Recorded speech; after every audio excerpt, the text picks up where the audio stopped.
Island of the Blue Dolphins, Chapter 21. I did not take Rontu with me when I left the cave that night, and I closed the opening so that he would not follow me. For if the Aleuts had brought their dogs, he would surely smell them out. I went quietly through the brush to the headland.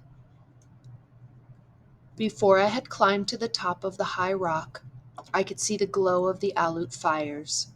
They had camped on the mesa at the place and the spring they had used before. It was less than half a league from my cave. I stood for a long time watching the fires, wondering if I should move to another part of the island, perhaps to the cave where the wild dogs had lived. I was not afraid that the men would discover me, because they worked on the beach or hunted in their canoes all day. It was the girl I was afraid of. The ravine was tangled with brush, which was hard to walk through, but in the ravine grew seeds and roots. Sometime when she was out looking for food, she might wander by the spring and see that it was being used and find my steps leading to the cave. I stood on the rock until the Aleut fires died. I thought of everything I could do, of the different places I could go, and at last decided to stay in the ravine. The far end of the island had no springs, and if I moved there, I would have no place to hide the canoe, which I might need. I went back to the cave and did not leave it until the moon was full. There was little food left. Rontu and I climbed to the headland, and when we passed the house, I saw that 3 of the whale ribs had been cut from the fence. No one was there, or else Rontu would have barked. I waited until the tide was low, which was close to dawn, and filled a basket with seawater and abalones. We were back in the cave before it grew light. The seawater kept the abalones fresh, but when we had to go out again, the night was too dark to find our way to the reef. I therefore had to gather roots. I could never gather many before the sun rose, so I went out every morning until the next moon came. Then I went to the reef for abalones. During all this time I saw none of the Aleuts, nor did the girl come near the cave, though I found her footsteps far down the ravine where she had been to dig roots. The Aleuts had not brought their dogs, which was fortunate, for they would have found Rontu's tracks and followed us to the cave. The days were long for Rontu and me. At first he would pace up and down the cave and stand at the opening, sniffing through the cracks. I did not let him out except when I was with him, for fear he would go to the camp and not come back. After a while, he got used to this and would lie all day and watch whatever I was doing. It was dark in the cave, even when the sun was high, so I burned the small fish I had stored. By their light, I began to make a cormorant skirt, working every day on it. The 10 skins I had taken at Tall Rock were now dry and in condition to sew.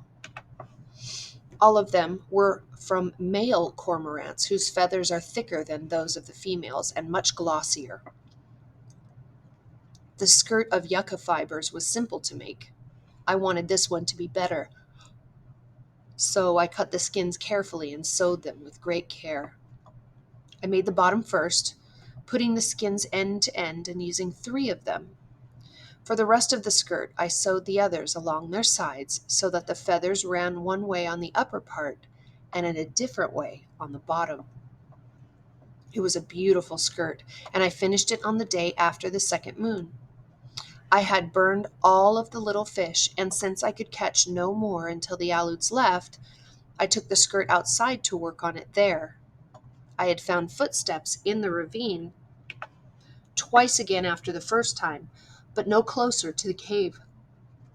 I had begun to feel safe, for the winter storms would soon be here and the Aleuts would leave. Before another moon they would be gone. I had never seen the skirt in the sunlight. It was black, but underneath were green and gold colors, and all the feathers shimmered as though they were on fire. It was more beautiful than I had thought it would be. I worked fast now that it was almost finished, Yet from time to time I would stop to hold it against my waist. Rontu, I said, feeling giddy with happiness, if you were not a male dog, I would make you one too, as beautiful as this. Rontu, who was sprawled out at the mouth of the cave, raised his head and yawned at me and went back to sleep. I was standing in the sunlight, holding the skirt to my waist, when Rontu leaped to his feet. I heard the sound of steps. It came from the direction of the spring, and as I turned quickly, I saw a girl looking down at me from the brush. My spear stood beside the mouth of the cave within easy reach. The girl was not more than 10 paces from me, with one movement I could have picked up the spear and thrown it.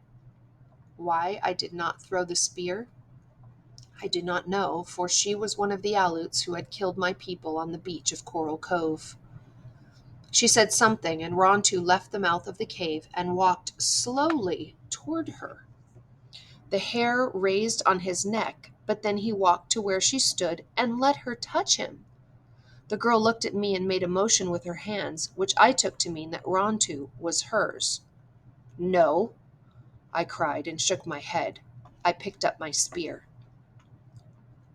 She started to turn, and I thought she was going to flee back through the brush. She made another motion, which I took to mean that Rontu was now mine. I did not believe her. I held the spear over my shoulder, ready to throw. Tutok, she said, pointing to herself. Tutok. I did not say my name. I called Rontu and he came back. The girl looked at him and then at me and smiled. She was older than I, but not so tall. She had a broad face and small eyes that were very black. When she smiled, I saw that her teeth were worn down from chewing seal sinew, but they were very white. I was still holding the cormorant skirt, and the girl pointed to it and said something. There was one word, Wincha, Wincha, which sounded like a word that means pretty in our language. I was so proud of the skirt that I did not think. The spear was in my hand, but I held up the skirt so the sunlight could shine on all of it. The girl jumped down from the ledge and came over to me and touched it. Wincha, she said again. I did not say the word, but she wanted to hold the skirt, and I gave it to her. She put it against her waist and let it fall from her hips, turning one way and the other. She was graceful, and the skirt flowed around her like water. But I hated the Aleuts, and I took it from her. Wincha, she said. I had not heard the words spoken. I had not heard words spoken for so long that they sounded strange to me. Yet they were good to hear, even though it was an enemy who spoke them. She said other words I did not understand, but now, as she spoke, she looked over my shoulder toward the cave. She pointed to the cave and then to me, and made gestures as if she were making a fire. I knew what she wanted me to say, but I did not say it. She wished to know if I lived in there, so that she could come back with the men and take me to their camp. I shook my head, and I pointed to the far end of the island, away, away, for I did not trust her. She kept looking toward the cave, but she said nothing more about it. I held the spear, which I could have thrown. I did not, though I feared she would return with the hunters. She came over to me and touched my arm. I did not like the feel of her hand. She said more words and smiled again and walked to the spring and drank. The next moment she had disappeared in the brush. Rontu did not try to follow her. She made no noise as she went. I crawled back in the cave and began to pack the things I owned. I had all the day to do it because the men were working and would not return to their camp before night. By nightfall, I was ready to go. I planned to take my canoe and go to the west part of the island. I could sleep there on the rocks until the Aleuts left, moving from place to place if I needed to. I carried 5 baskets up the ravine and hid them near my house. It was getting dark, and I had to go back to the cave for 2 that were left. Carefully, I crawled through the brush and stopped just above the mouth of the cave and listened. Rontu was beside me, and he listened also. No one could go through the brush in the dusk without making a sound except someone who had lived in it for a long time. I went past the spring and waited, and then on to the cave. I felt that someone had been there while I had been away. They could be hiding in the dark watching me. They were waiting until I went into the cave. I was afraid, so I did not go in, but quickly turned around.